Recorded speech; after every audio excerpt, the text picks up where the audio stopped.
প্রশংসা শুনতে ভালো লাগে। সুপ্রিয় বন্ধুরা, আমি আসলে এইচপিএ বা এয়ার কন্ডিশন, ফায়ার প্রোটেকশন এগুলো তেমন একটা ভালো বুঝি না, কেমন, কিন্তু গ্রিন বিল্ডিংটা বুঝি। কিন্তু আজকে আমি কথা বলবো আসলে এআই নিয়ে। আপনারা কি সবাই জানেন এআই কি? হাত তোলেন তো দেখি। আচ্ছা, আমি কিন্তু কথা বলছি আপনাদের সাথে, সঙ্গে রিয়েক্ট করবে। আপনারা কয়জন এআইটা ব্যবহার করেন? আবার একটা হাত তোলেন। ঠিক আছে, এবার একটা তথ্য দিই। যারা হাত তোলেননি তারাও মন দিয়ে শুনবেন। মঞ্চে যারা আছেন তাদেরকেও বলছি শুনতে। এই কথাগুলো সবার জন্য দরকার। আমরা কিন্তু সবাই এআই ব্যবহার করি, সবাই। প্রতিটি জীবিত মানুষ এআই ব্যবহার করে। কিভাবে ব্যবহার করে? কারণ তার ঘাড়ের উপরে যে মাথা আছে, সেই মাথার ভেতরে একটা সুপার কম্পিউটার আছে, আছে না? আছে না? এবং বিজ্ঞান বলে যে পৃথিবীতে এখনো এই আমাদের যে সুপার কম্পিউটার আছে, এইটার মতো কম্পিউটার এখনো পৃথিবীতে হয় না, এর 1%ও হয় না। তার মানে পৃথিবীর সবচেয়ে বড় কম্পিউটারের 100 ভাগ বেশি একটা সুপার কম্পিউটার আপনাদের সাথে রয়েছে। প্রশ্ন হচ্ছে, আপনি কি এটা ভালো করে ব্যবহার করছেন, করতে পারছেন? যদি করতে পারেন, এর আউটকাম কিন্তু অনেক হতে পারে, তাই না? ঠিক কিনা? গুড। তাহলে আপনারা এই গুড নিউজটা জানবেন। সবাইকে বলছি, মঞ্চের সবাইকে বলছি, যে আপনার মাথার ঘাড়ের উপরে যে সুপার কম্পিউটার আছে, এটার ভ্যালু অনেক, কিন্তু আমরা এটা ব্যবহার করছি না, করতে পারছি না, করতে হয় কিভাবে তাও জানছি না। এটা গেল একটা দিক, না জানা। দ্বিতীয় দিকটা হচ্ছে যে এই সুপার কম্পিউটারের খাদ্য কি, সে কি খায়? কেউ কি জানে যে আমাদের মাথার ব্রেন আসলে কি খায়, বা কোন নিউট্রিয়েন্টটা তার জন্য লাগে? এনিবাডি? না, তেমন একটা জানি না। আজকে জানেন, মন দিয়ে শুনেন, আপনার জন্য। এটার সাথে ইন্ডাস্ট্রির যোগাযোগ নাই, কমপ্লায়েন্সের যোগাযোগ নাই, সেফটির যোগাযোগ নাই। প্রতিটা মানুষের জন্য এই কথাগুলো ইম্পর্টেন্ট। এই সুপার কম্পিউটার জন্য প্রথম তার খাবার হচ্ছে প্রোটিন, স্পেশালি ওমেগা 369। এই প্রোটিন দিয়ে সে চলে, এবং প্রোটিন কেমিক্যাল, কিন্তু এর ভিতরে কোনো তারটার নাই, প্রোটিন কেমিক্যাল। আর দ্বিতীয় খাবার হচ্ছে অক্সিজেন। কেমন? আপনি পানি ছাড়া 72 ঘন্টা বাঁচতে পারবেন, অক্সিজেন ছাড়া 3-4 মিনিটের বেশি বাঁচতে পারবেন। am I right? গুড। তাহলে আমরা জানলাম যে আমাদের একটা সুপার কম্পিউটার আছে। আমরা জানলাম যে এই সুপার কম্পিউটারের একটা খাদ্য হচ্ছে অক্সিজেন, যেটা দিয়ে সে বাঁচে। সে বাঁচলেই তো আমি তাকে ব্যবহার করতে পারবো, তাই না? তো তাকে যদি আমি অক্সিজেন কম দেই, তাহলে সে কি করবে? একটু কম ভালো কাজ করবে, তাই না? গুড। এবার আরেকটা তথ্য দেই, যে আমরা জীবনের বেশিরভাগ সময় এরকম একটা ইনডোর এনভায়রনমেন্টে থাকি।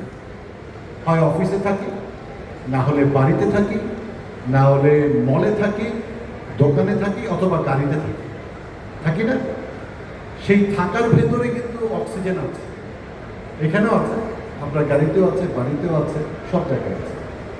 কিন্তু যখন আপনার কোনো একটা ক্লোজ স্পেসে আপনি থাকেন, এবং সেটা এয়ার কন্ডিশন হয়, আজকের যে সাবজেক্ট, সেই এয়ার কন্ডিশন স্পেসে যদি আপনি থাকেন, এবং এয়ার কন্ডিশন স্পেস পানি হচ্ছে সেটা সিল্ড, বাইরে থেকে আর কোনো বাতাস ঢুকবে না, তাকেই তো সিল্ড একটা এয়ার কন্ডিশন স্পেস বলে।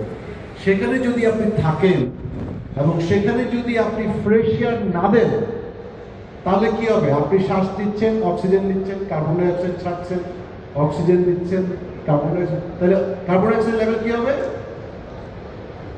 বাড়বে। যদি বাড়ে, অক্সিজেন লেভেল কি হবে? কমবে।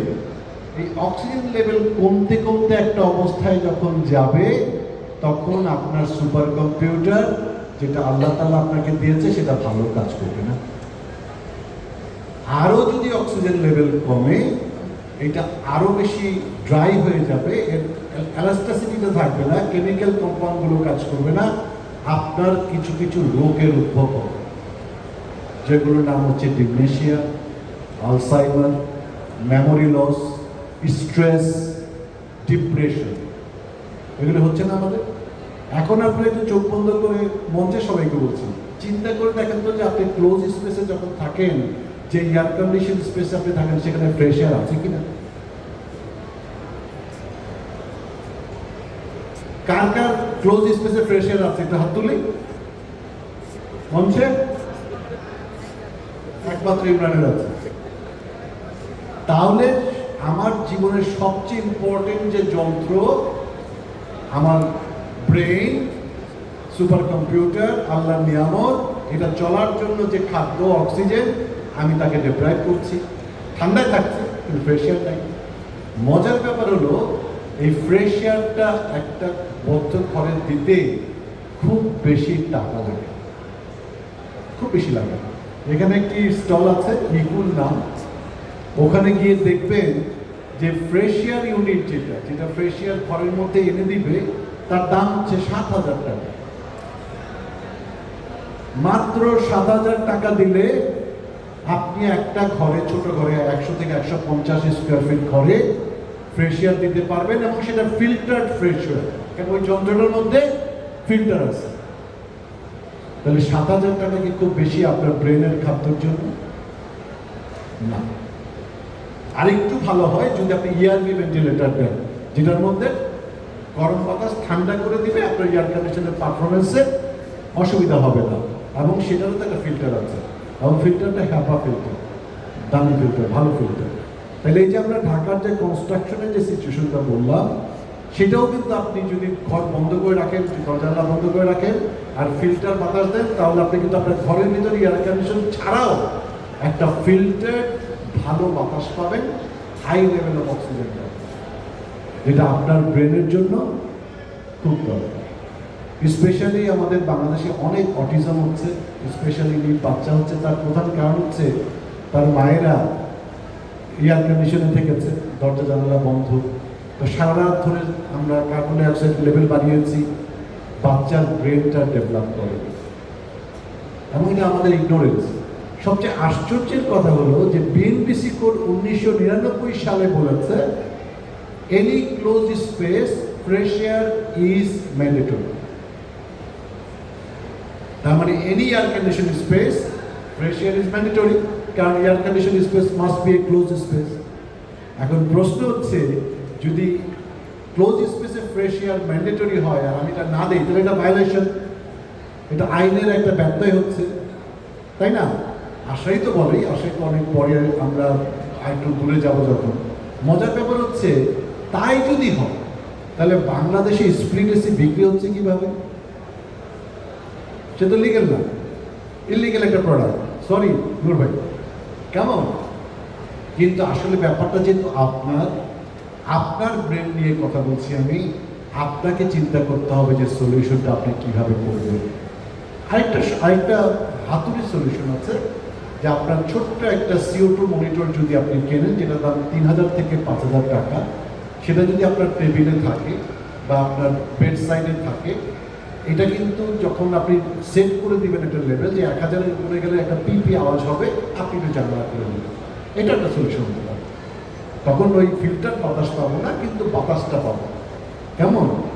তো এই 3,000 টাকা বা 5,000 টাকার একটা CO2 মনিটর, অথবা 7,000 টাকা একটা ফ্রেশ এয়ার ইউনিট আপনার ব্রেনটাকে আরো অনেক দূর নিয়ে যাবে।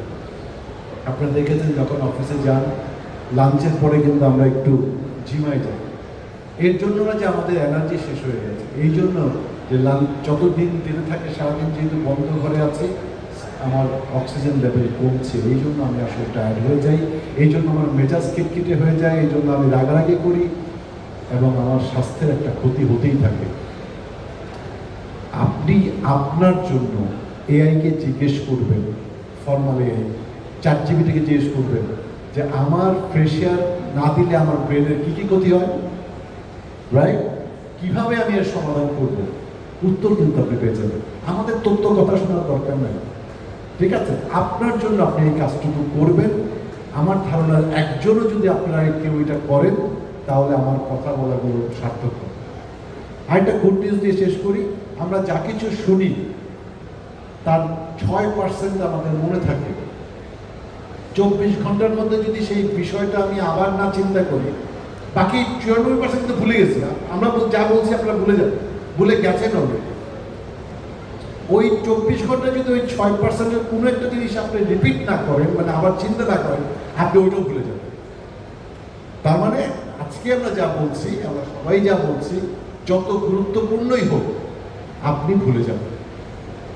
কারণ ভুলে না গেলে তো আমার টেনশন হবে, হায় হায় আমার ফ্রেশার করে দিল, রাইট? সো প্লিজ চেক করেন, এআইকে জিজ্ঞেস করেন যে আপনার ব্রেনটা, আপনার যে মেন্টাল হেলথ, সেটার জন্য কি করে আপনি বেস্ট পসিবল এনভায়রনমেন্ট তৈরি করতে পারেন। Thank you. ধন্যবাদ অনন্ত আহমেদ ভাইকে, খুব সুন্দরভাবে উনি বুঝিয়ে দিয়েছেন আমাদের ইনডোর এয়ার কোয়ালিটি তাদের রিকোয়ারমেন্ট আছে, তা না হলে আমরা কী কী সমস্যার সম্মুখীন হতে পারি। আমি এই প্রসঙ্গে একটু বলতে চাই, আমাদের প্রকৌশলী খালেদ শামস সাহেব একটা প্রশ্ন করেছিলেন।